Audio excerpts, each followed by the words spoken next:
Cincinnati, Ohio, and after college, married a Navy man and ended up traveling and moving all over the United States for the first 15 years of our marriage, where I taught in all the different places that we lived, including 3 years teaching in the British school system.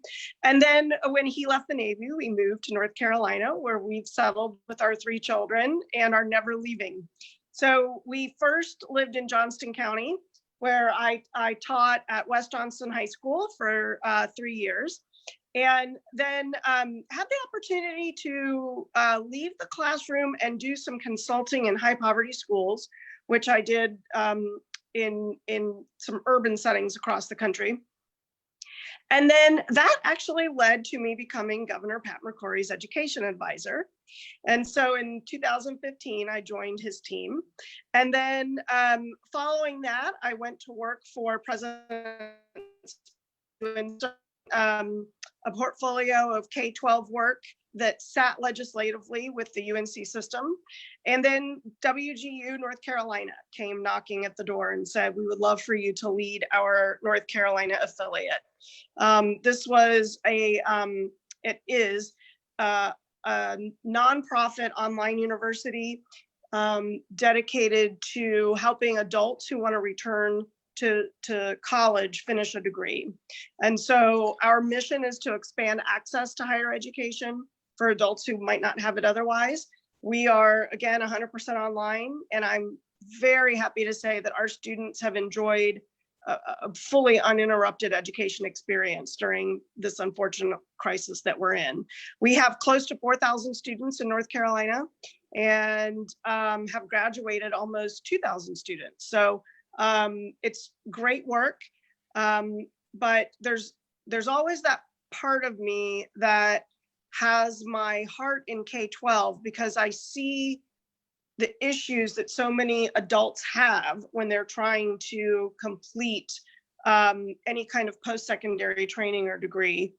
And we have some systemic problems in our K-12 system of education that really need fixing. And I think I'm the person to do that.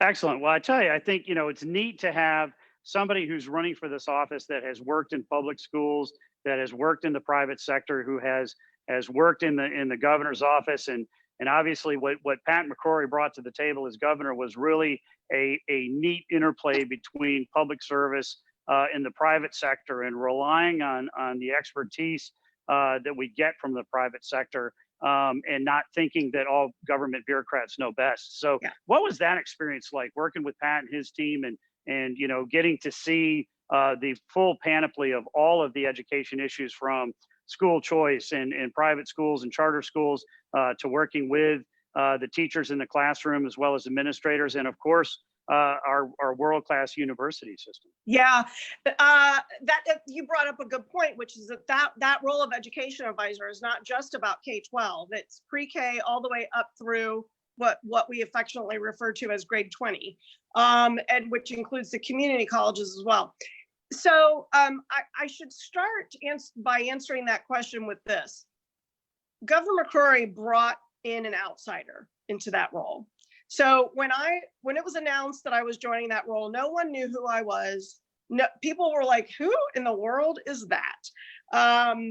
And he'll tell you he did that on purpose. There are a lot of amazing people working in Raleigh on education issues, but I think that he wanted someone who really was fresh out of the classroom, fresh out of turnaround work in schools that were struggling. So yeah, it was a very, I always refer to that experience as a boot camp, because you're really drinking from the fire hose, meeting everybody, learning about legislators and their priorities, and how the state legislative process functions. And I really made so many wonderful connections and friendships during that time in the legislature with superintendents across the state, really getting to see where those pockets of excellence and innovation are in our K-12 schools, learning more than I ever knew before about the value proposition of our community colleges. and also learning about the controversies that exist in higher education in general. And we've got so many wonderful research institutions here in North Carolina, so many amazing, we have 16 public universities, 32 private and independent colleges and universities. It's just such a rich place for higher education. And really, to sum it all up, one more thing I will say that I think something that Governor McCrory did, which was amazing, is that he asked then Secretary of Commerce John Scavarla to join the Education Cabinet. And the fact that Secretary Scavarla was part of the Education Cabinet meant that we were looking at education as not in a vacuum, but in such a way that causes us to ask, what is the purpose of education? Is it not to get a job and be free from government and from dependence on government? So it was a very interesting time to be in education policy. Well, that's really cool. And I think that when you talk about career readiness, and making sure that the students come out of our North Carolina schools, whether it's the high schools or the community colleges or even the universities, and being ready to go into, the public sector, the private sector, and be able to have career ready skills. How do you see our public schools, working with that as a goal? I think it's really important for us to say that we want to have, kids that can go into careers, but how do you put that to practice in our public schools? Yeah, so there's a couple of things that we need to do. And one of them is getting a lot of attention right now in this COVID-19 world that we're unfortunately living in. And that is the idea that that not every boy and girl needs to go to a 4-year residential college when they graduate from high school. There are other options. It used to be you kind of you went into the trades, you went into the military, or you went to a 4-year residential college. It's not as binary anymore. I think that what people are seeing is that there are a lot of good jobs that do not require, at least immediately after high school, do not require someone to go away to college and live for 4 years and do something that is largely unaffordable for a lot of people. I mean, I would argue that a 4-year residential college experience is something that's going to create more haves and have-nots, because not everyone can afford to. I mean, it's about $80,000 for 4 years of education. I also think that there needs to be more education for parents, teachers, and counselors about what those other options are after high school. And this is what the My Future NC work is doing, that the legislature and governor have agreed to look at. And that is, we need to make sure that we have enough highly qualified college and career ready graduates to both continue successfully in higher education, but also to go to work immediately doing, there's a guy in Charlotte right now advertising, he needs 4 plumbers and the starting salary is $100,000 each. So it's just, there's a lot of things that we can do that involve coordinating with our community colleges and with our local workforce boards. That's great. Kind of take it back to your introduction, and kind of talking about your experience, being a military family, being a military spouse, and you're married to such a great guy, Jeff. Tell everybody, how'd you meet him, and what was it like for you as you moved around the country and around the world with him, being on the military side, coming out of Memorial Day. Obviously, that's something that's near and dear to anybody who's part of a military family. But how'd you meet him, and what was that like moving around the world with him? Yeah, so I was attending the University of Maryland, and he was at the United States Naval Academy. And we met in downtown Annapolis one evening, and we were both in our last year of university. And he was going to be sticking around for a little bit after graduation to do some postgraduate work before joining the submarine force. And so we ended up marrying 1 year. Well, we got engaged 1 year to the date of our first date. And I think when we got married, he had Monday morning until noon off. So he was stationed in Charleston, South Carolina at the nuclear reactor there in his submarine training pipeline after graduation. So we lived in Charleston, South Carolina for 4 months. Then we moved to Groton, Connecticut for 3 months. Then we moved to Seattle, Washington for 3 years. And then we spent 3 years in Chicago, 2 years in Jacksonville, Florida, and then we were in London for 4 years before coming back to the States. And he's still in the reserves, by the way. He's a captain in the U.S. Naval Reserves.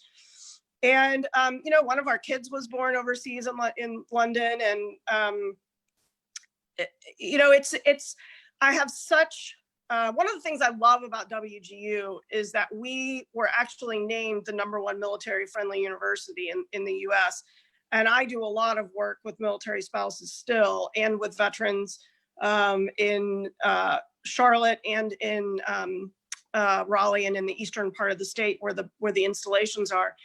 And it's hard to be part of a military family. It's hard to get an education when you're part of a military family, and so.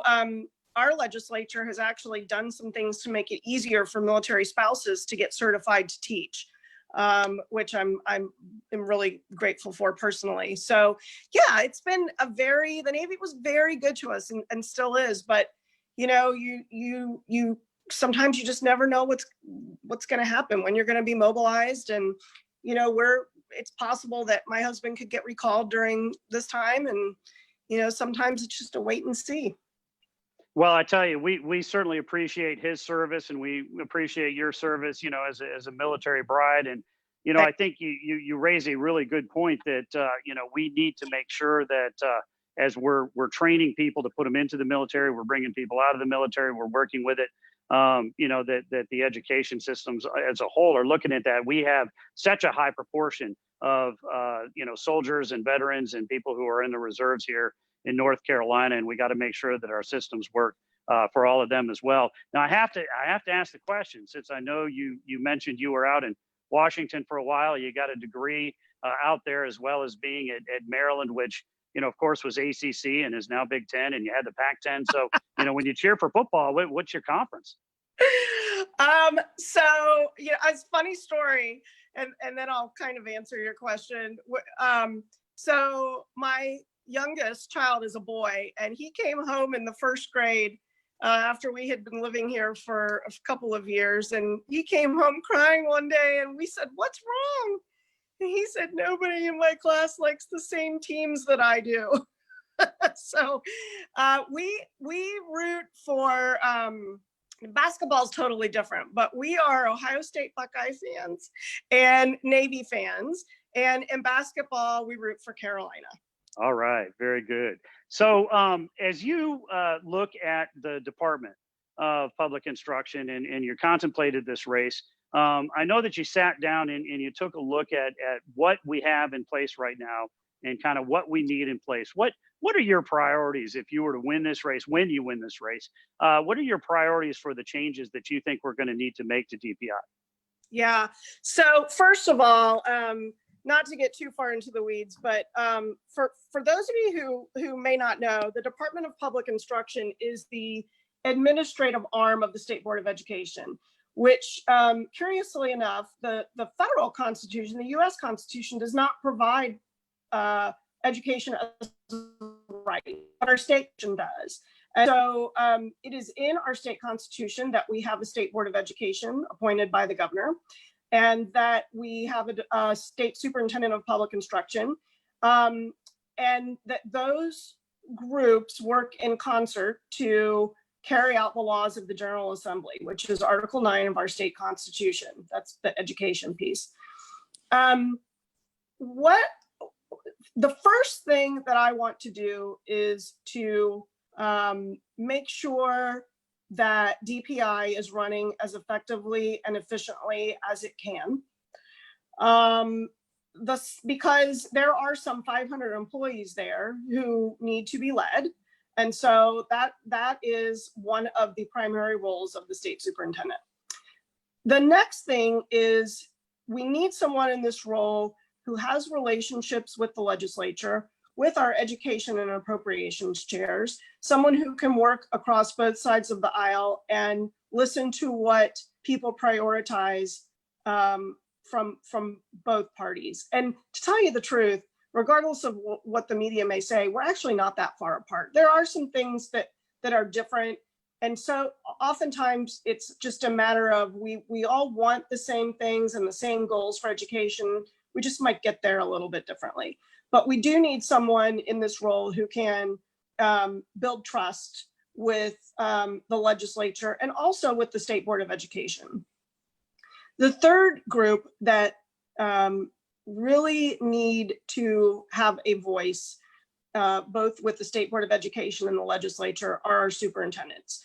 And I say that because local control needs to be a key part of a highly functioning system that's as large as the one we have in North Carolina.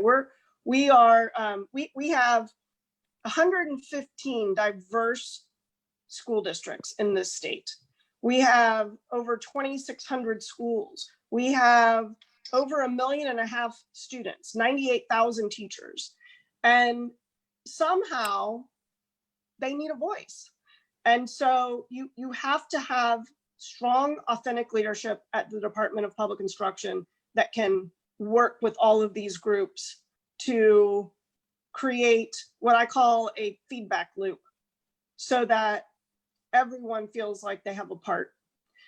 In terms of my specific priorities, I'll tell you, the thing that keeps me up at night is the fact that 2/3 of 8th graders in North Carolina do not read on grade level and are not proficient in math. And when you disaggregate by income, it's even worse. If you are poor in North Carolina, statistics show that you are likely to stay poor. And in a system where, in a country where education is supposed to be the ultimate level the playing field, and we want to keep the American dream alive, we have to provide a certain standard of education to ensure that that remains true. Personal responsibility definitely plays a role in that. But we need to make sure that we have highly qualified teachers in every single classroom across the state. We need to make sure that these teachers, especially in our elementary grades, know that the best way to teach early literacy instruction is through a phonics-based approach, because that is what the research says works. And frankly, 65% of our teachers have not been taught the correct way to teach kids how to read, which is why we're in the situation that we're in. Other states are in the same boat and are making strides to change these things.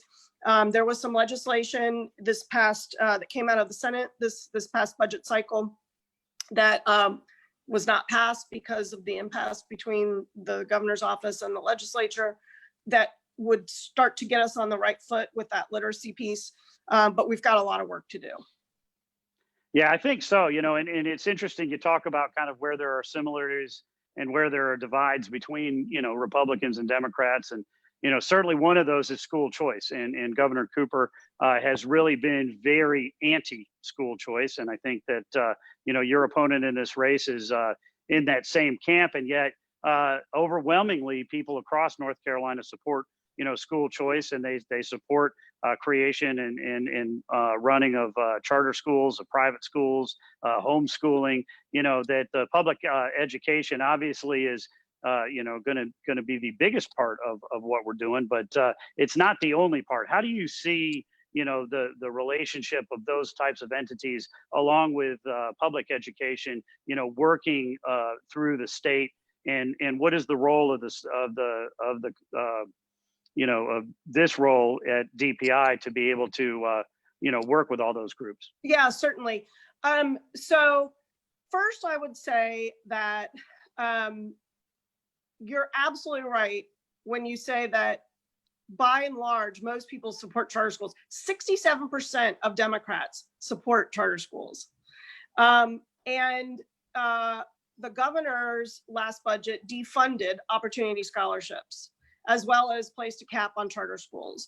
And my opponent, who is the endorsed candidate of the national, the state level teachers union,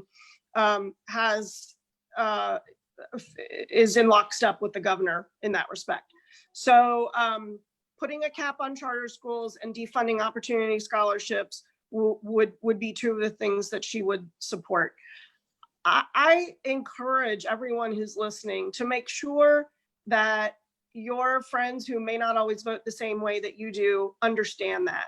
Because like you said, most people support school choice because they believe that the parent is the best person to make the choice for what's best for their child, not the state. And so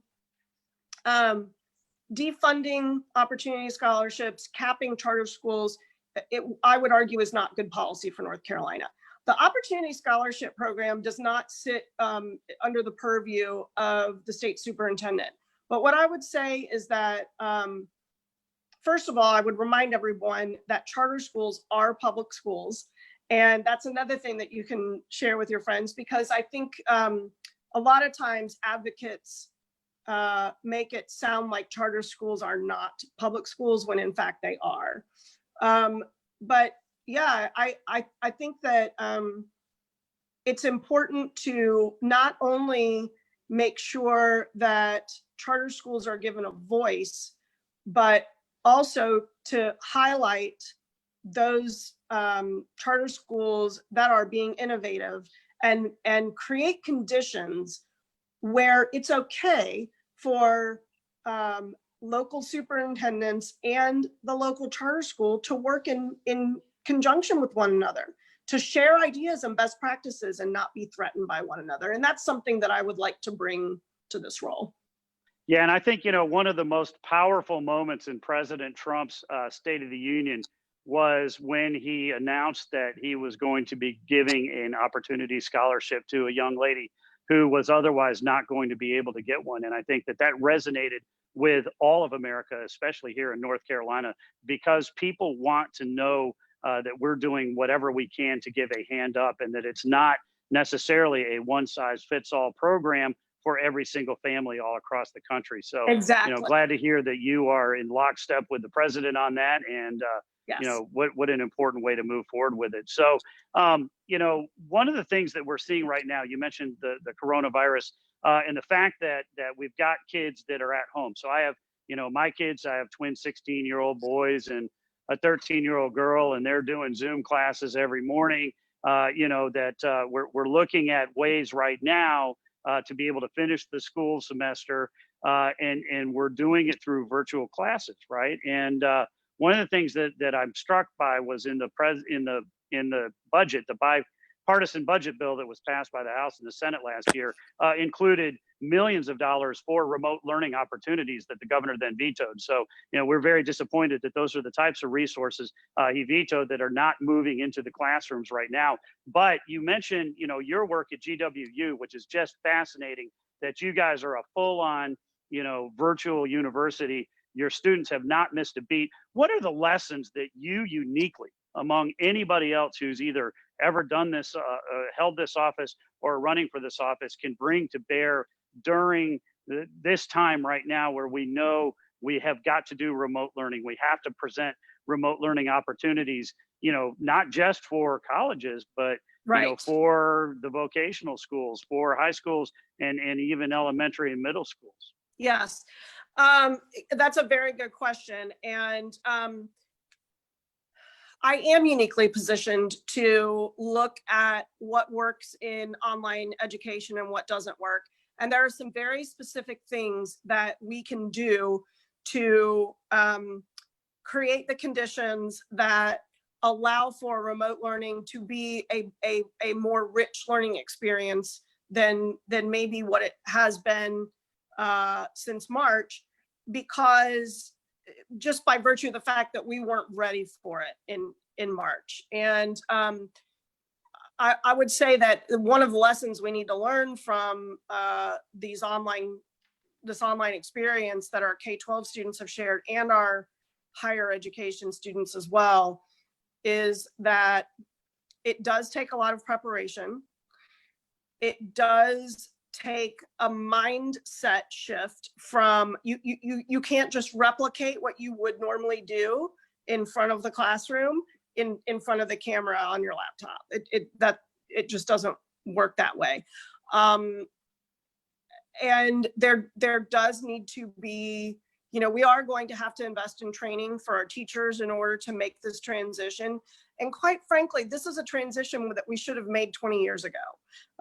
This is, businesses were able to shift very easily to working from home and, Zoom meetings. The system of education that we have made it very difficult because we've kind of boxed ourselves into a lack of innovation with all of our issues around compliance and high stakes testing, et cetera. It was hard to pivot. And so one of the things that I would love for everyone to think about, because something that makes the thing that makes WGU able to do what we do the way we do it is that we don't measure learning by credit hours or seat time, which is how traditional, from the time we're in kindergarten, everything is measured according to the amount of time, the number of days that you're in school, or the number of hours that you're in class. Instead, it should be measured by what you actually learn. And so, and that you should be assessed by how well you've mastered the material. And so that's probably a conversation. The details of that are probably a conversation for another time. But what I'm describing is known as mastery-based learning or competency-based learning. And this would allow students to first be able to learn any place, anytime, and not be constrained by needing to be in the classroom in order to learn. But second of all, it allows for students to not move on until they have mastered the material. And so we're preventing kids from having to be remediated at the end of the school year, or worse, be promoted to the next grade be promoted to the next grade prior to them fully understanding the material. Well, I'll tell you this, here at NCGOP, we had built out a TV studio right after I got in as the chairman last year, and had really started to move in terms of doing some of these conversations virtually. But when the curtain came down, we're doing everything, just like we're doing this conversation here tonight. But when the curtain comes back up, we're not going to get rid of this technology. We're not going to get rid of these skill sets. We have, in our mind, a very valuable new tool in our toolkit. And I would really think that when we're looking at opportunities for education across the state, even for homeschooling families or Yes. others, that this is needs to be a tool in the toolkit. And you are, like I said, just so amazingly well positioned, uniquely positioned to be able to kind of help walk through that conversation and how that transition needs to take place, whether we have another, epidemic like this or shutdown or not. This is an important part of our new future with it. So Yeah, let me end right. up with this. As you are running for this campaign, and right now you're running virtually, but you've been on the road a bit before. You did a fantastic job in the primary, got a nice overwhelming margin there. And we're looking, inside of 6 months before we go to the November elections. How can the people that are seeing this and watching this at home, how can they help out? What can they do to help you in this campaign? Yeah, so there's a couple of things I'm going to mention. I'll start with the obvious, which is that it takes money to run campaigns. I am a first-time candidate, if folks didn't know that before, and so I'm new to fundraising, and it's a very daunting proposition, especially during an economic downturn. But I would encourage people, even if they're only donating a little bit, it does take money to run a campaign. But equally as important, and sometimes, if not more so, if you could go to my website, which is catherinetruitt.com, and first of all, subscribe to my weekly newsletters if you haven't already. But also, you can find links to Twitter and Facebook. If all you do is Facebook, those of you who are on right now, that's awesome. Go to my Facebook and like it and share it with your friends. And again, you'll find a lot of information that I hope kind of helps set the record straight about some of the things we've talked about tonight, especially school choice and charters. So that would just be amazing if you all could like my Facebook page. Excellent. Well, I'll tell you this. I think with Dan Forrest running for governor, Mark Robinson running for lieutenant governor, having you run for the superintendent position, you know, we've got an amazing array of talent on the Republican side who really care about these education issues and want to come at it as outsiders, really, and be able to take a look holistically at what works, what doesn't, and make changes that we need to have with it. So, you know, Catherine, thank you so much for coming on here tonight, talking with everybody, and we wish you absolutely the best, and we look forward to supporting you as we roll out over these next 6 months. And to all of our viewers, I want to thank you guys for coming on board. Please, please, please go to Catherine's website, sign up, get information about her, share that information across the state, help her financially if you can, help her in terms of volunteering to go to doors, make phone calls, and work the polls for her. She's absolutely the candidate we need in charge of the Department of Public Instruction. She's a fantastic lady and from a fantastic family and background. And we really appreciate that. And we also want you to come back next week. We're going to have the next of our chairman's chats featuring Supreme Court Justice Paul Newby. And we wish everybody a great Tuesday night. Thanks. Thank you, Mr. Chairman. Take care.